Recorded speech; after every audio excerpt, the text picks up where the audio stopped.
As I said in my last vlog on watches, I really don't consider myself to be a collector.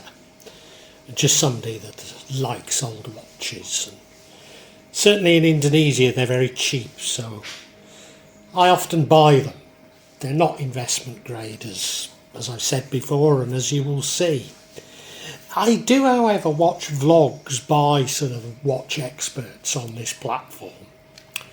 And there was one where they said once you start getting into the habit, it becomes something of an addiction. It'll grab you, and I guess that's probably happened to me. So I wanted to share with you some more of the watches. I've been buying them, as I say, very cheaply here in Indonesia. Largely because, yes, I've now got my pension money, and to be honest, I don't think I've got the time before I die, nor the willpower to do anything else with it. Now, you know, I'm not spending big sums of money. Many of these are costing me 10, 20, 30. Very few are more than $100 that I buy. There might be the odd one that is 200, but, you know, in general, I'm not spending much money.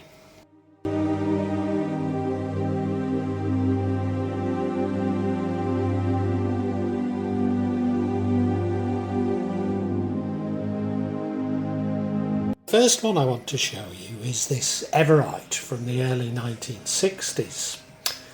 I bought it shortly after I got my first Longines, and so I suppose I somewhat got the bug back then. Or you might say I got the bug back then. I got it from a sort of junk shop antique dealer in Haworth in Yorkshire. And I paid £15 for it, so then that would be about $22, I guess. Which I think at the time was actually a fair price. But the dealer was reluctant to sell it to me. I think he thought that I'd spotted something of value. And I just thought it was rather nice, you know. It turns out that Everite was the house brand of H. Samuels. H. Samuel stands for Harriet Samuel, who took over his father-in-law's clockmaking business in Liverpool and moved the business to Manchester Market Street and ran it as mail order. She then concentrated on the retail side, opened stores in Preston and Rochdale, and went on to have branches all across the UK, which I remember very well. They weren't expensive in the first place, these watches, although they were generally quite well-made watches.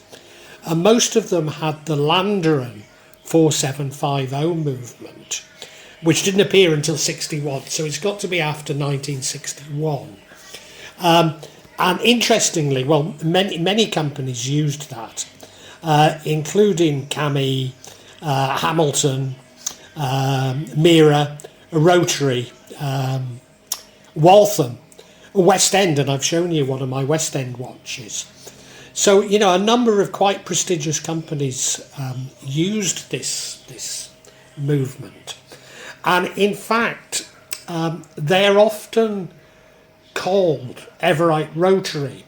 Now, from what I can gather, there was an Everite, there was a Rotary watches that were very similar.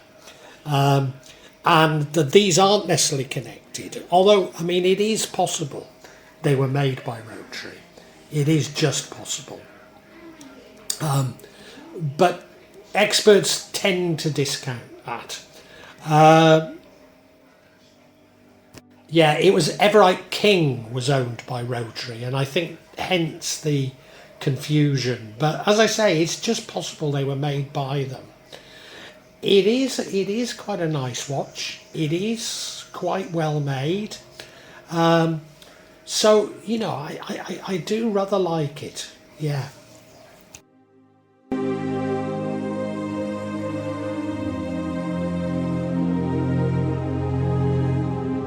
You may recall in my last vlog I showed you this Rado, that I don't know what model it is, nor really the date. I think it might be 1970s, possibly earlier.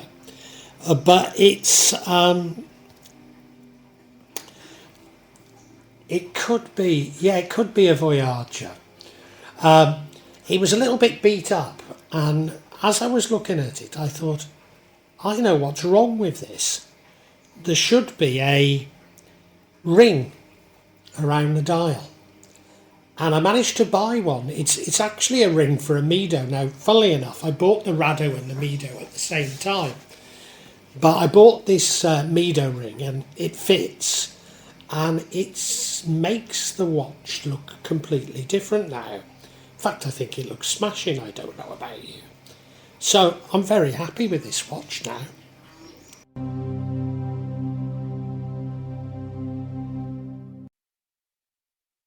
You remember in my last vlog I showed you this Tissot skin diver. It's actually an automatic navigator. I suspect from the early 1970s. Could be a little earlier, but I think it's from the early 1970s. And it had a metal strap on it, and I've changed it for this rubber one, which I think makes it look rather fetching. So I just wanted to share with you how much nicer that I think it looks now.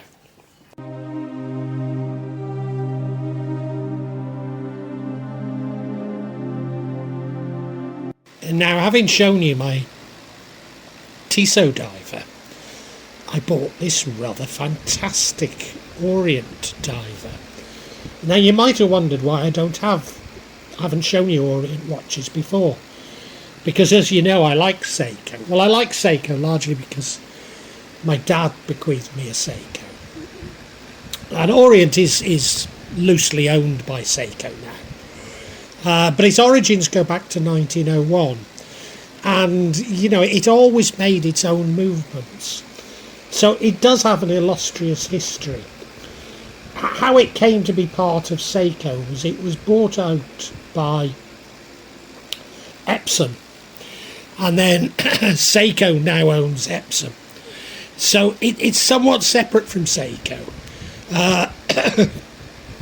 but they are all part of the same company.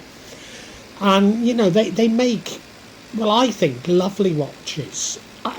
For some reason, I can always see their adverts in my mind. Maybe it was from when I was in the Middle East, but they sort of, the name and the ads and the sort of robust look of them always summed up the Far East for me. Well, they got into dive watches, I think it was about 1963, yeah. Up until then, they'd done models called swimmer or showerproof, but they started calling them dive watches. I mean, in truth, they were only skin divers at that time. And then, in 1967, they introduced this wonderful world diver, and it added a sort of an internal 24-hour bezel, so that you could tell the time in different time zones. So that's actually the names of different cities around the world on it. Now, of this one, there are two different versions. There's the Sunburst, which this is, which at least in Indonesia tends to be cheaper than the All Black one. But I think it's actually older than the All Black, although the research I'm reading on it suggests the opposite. They then came out with one with a map on it, quite a colourful one with a map, but that's extremely rare, and I've never seen that one. Nevertheless, I think this is quite a wonderful watch, and you know, really does do justice to the sort of quirky design of Orient.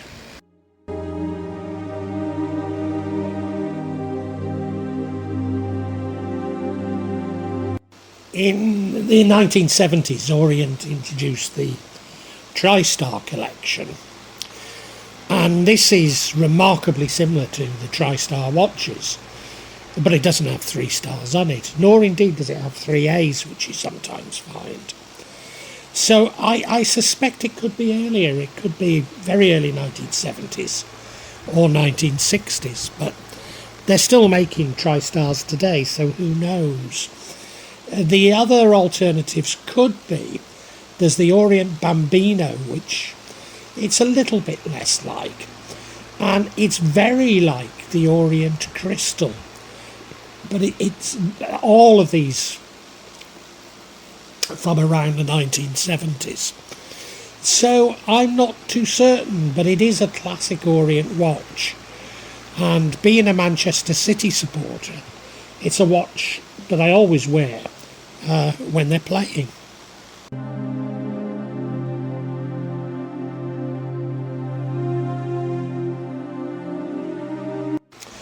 Now you might remember from my last vlog that rather nice Fortis watch that I showed you. I think it was 40 joules. Well, this Ogival is somewhat similar. I don't think it's anything like 40 joules. I've seen similar ones with 23.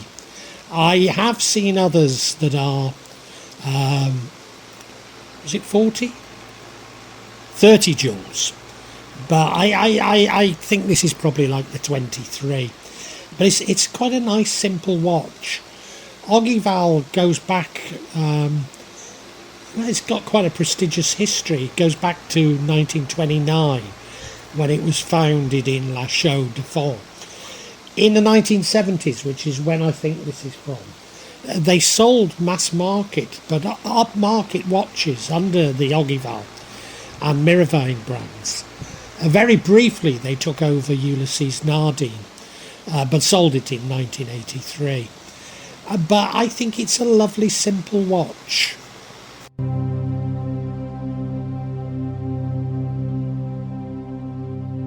Well, this incredibly stylish watch is known as a Bolivia Electra Jet 23.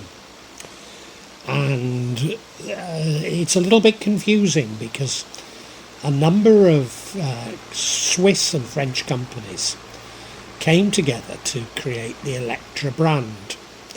But that isn't what this is. This is actually a cheaply made Hong Kong watch.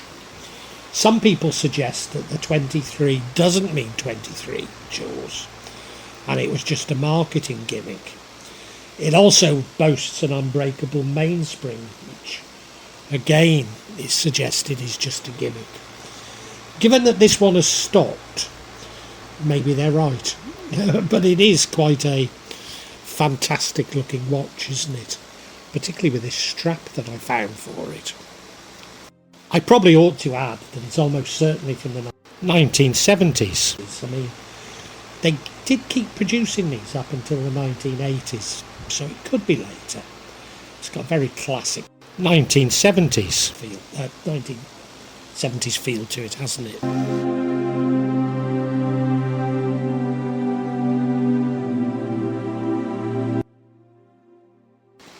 Well, it is a classic 1970s jump hour watch. Jump hour because of when it gets to 60, well, theoretically, it doesn't always work as well as that. But when it gets to 60 minutes, the hour jumps to the next hour, so hence the name jump hour. It's a very classic 1970s watch here. This is actually branded as an Andre Rivalle. And that was, along with other labels, Sutton, which also makes jump hours, Chateau, Precision and Adventura, were sold in the United States, but they were started by a Hungarian immigrant known as, was his name Armin Kaufmann? Anyway, he's a Hungarian immigrant in the 1950s. And he acquired the Igluk Trading Company in 1967 and made watches, he made watches in Switzerland that were then sold in the US market, often at fairly reasonable prices. This is a particular. There's a number of designs for these jump hours, and this is a particularly striking one. It's 17 jewels, so you know they're quite well made watches. It's pin lever, so yeah, it's a good one. And very interesting. I rather like these jump hour watches.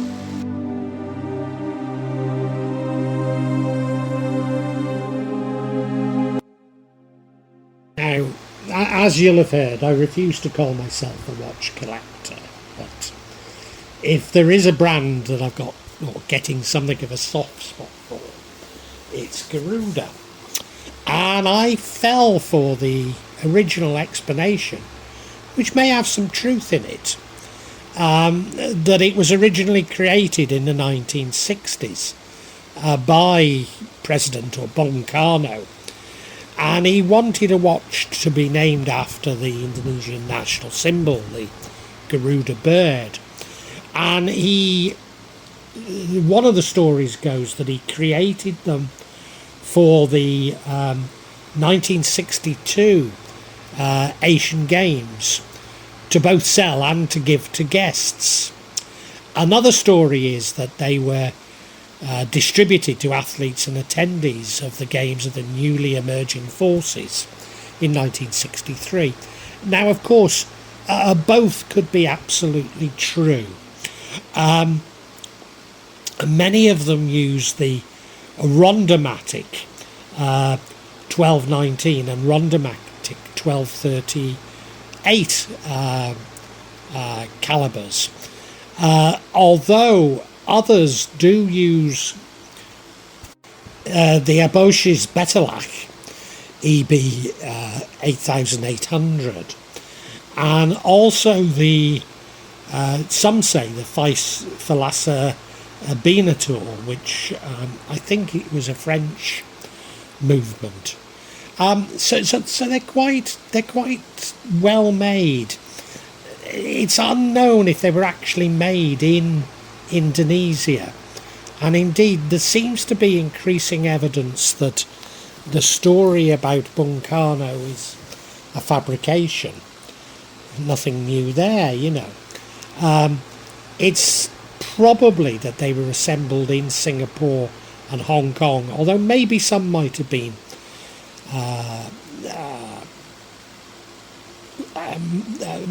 assembled in Indonesia itself. And it's now thought that they were actually the child, if you like, of a Dutch citizen, M.H. Sassoon, someone of Jewish descent.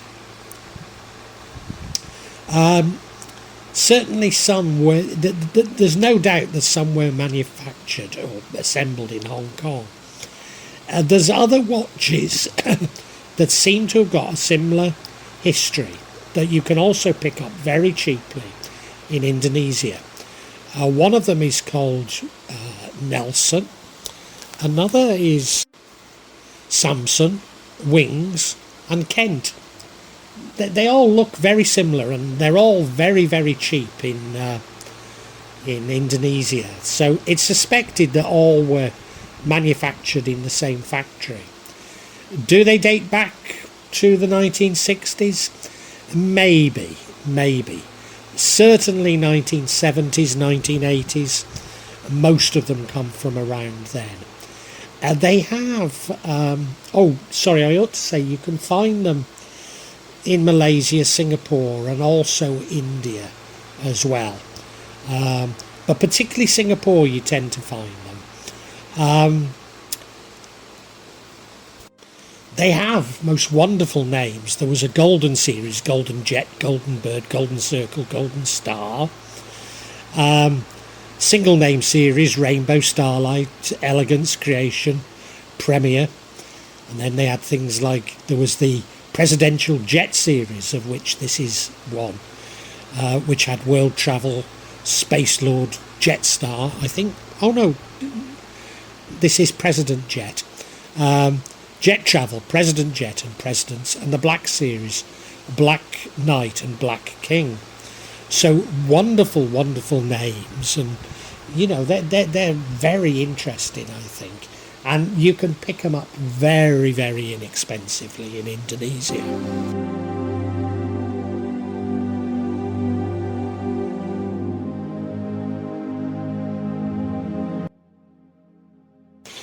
Now I say you can pick them up very, very inexpensively, and here's one. It's a Golden Star. I told you they had wonderful names. Automatic that I picked up for $10, and I spotted that the glass was not the magnifying bit was not over the date, so I attempted to sort it out myself, because you know at $10 it's not really worth having anything professionally done on it. And I managed to break the whole thing, which I hate doing, but you know, it's far cheaper to buy a new one, well, a new old one, you know, than it is to get it repaired. So it's a terrible shame. I don't like doing that. Now, although this one was very cheap, some can fetch good money, and having shown you a jump hour recently, there is a jump hour that I've got my eyes on that costs about $150. I'm not sure I'm going to pay that for it, because of Orient also did a wonderful jump hour, and I can get that for about $200, and I think it's a better investment. I think I'll just wait for the Garuda to jump hour to come around again, I think. But yeah, they're quite magnificent, aren't they?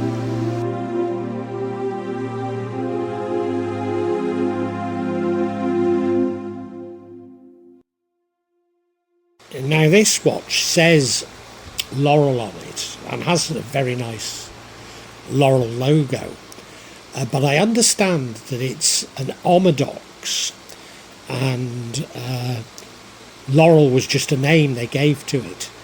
Omidox was a factory founded in 1946 in Legnau, now a district of Bienne in Switzerland. And I believe another company that makes watches there is Rado. They were exported to Brazil, Argentina and India, and often when things are exported to India, that's also to Indonesia. And many of the ones I've come across are from the 1960s and are 17 jewels. But you can see that this one is almost certainly 1970s, if indeed not 1980s. It appears to be reasonably good quality. I love the look of it, particularly with this green strap on it, and you know the nice green face that it's got. An awful lot of them were a lot 50s and 60s, but this I'm absolutely certain is later. But nice watch. I said it's an Omidox. It's definitely a Swiss watch, an Omidox. But most commonly, Laurel is a sub-brand, a very good sub-brand of Seiko. So whenever you say Laurel, people think you're talking about the Seiko Laurel. In particular, they were sort of made for hill walkers, and they're often called the Laurel Alpine. But I mean, this is completely different. It is a Swiss watch company.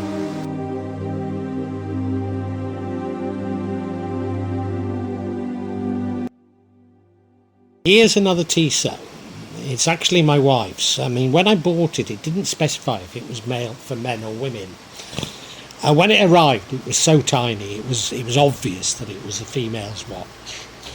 Now, Tissot produced very similar watches, admittedly bigger, for men, and many just like this for women, although I haven't found the exact model. Many are a little bit alike, many have got dates, and this doesn't have a date on it. And it is very, very small, you know, there's no doubt it's a women's watch. I'm certain it's 1960s. I'm absolutely certain of that. And it is rather a lovely watch, isn't it? So my wife's very pleased with it.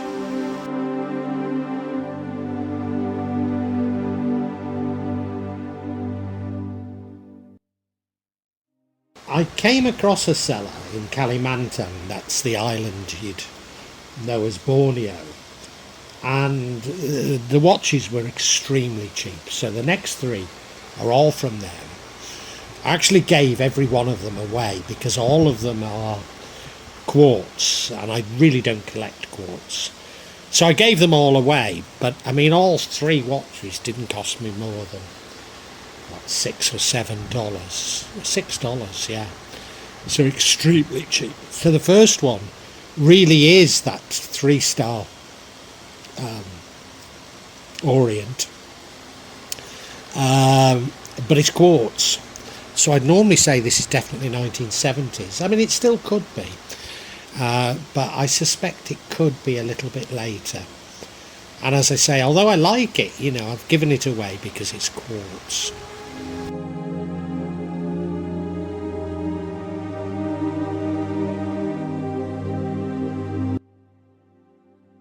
The next one is an Alba, which, as you've possibly known, is also owned by Seiko. I mean, their watches are inexpensive anyway. Many of them are divers or skin divers like this. What's interesting about this is its water resistance rating is marked in atmospheres rather than bars. And I can only find Alba marked in bars. So I think it makes it a bit earlier than the watches that look like this, which would be from about 1990 onwards.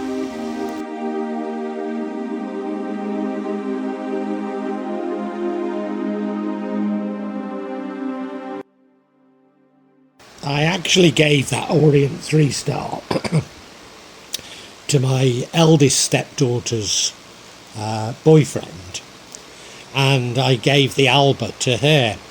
Now she's around 30, and like me, I wouldn't say she collects watches, but she's interested in old quirky watches, maybe somewhat quirkier than mine. And I actually saw a Dora the Explorer watch, which I thought she'd love, and she would. Well, she does, you know. She's 30, I might add, but went to art school, you know, she's that type. But when I bought this, I found out that my youngest stepdaughter, who's 23, absolutely used to love Dora the Explorer when it was on television in Indonesia. Now, the franchise didn't start until 2000, so I'm guessing that it would be about 2005 before it came to Indonesia. And I'm guessing this watch is from the early 2000s. And she's absolutely delighted with it.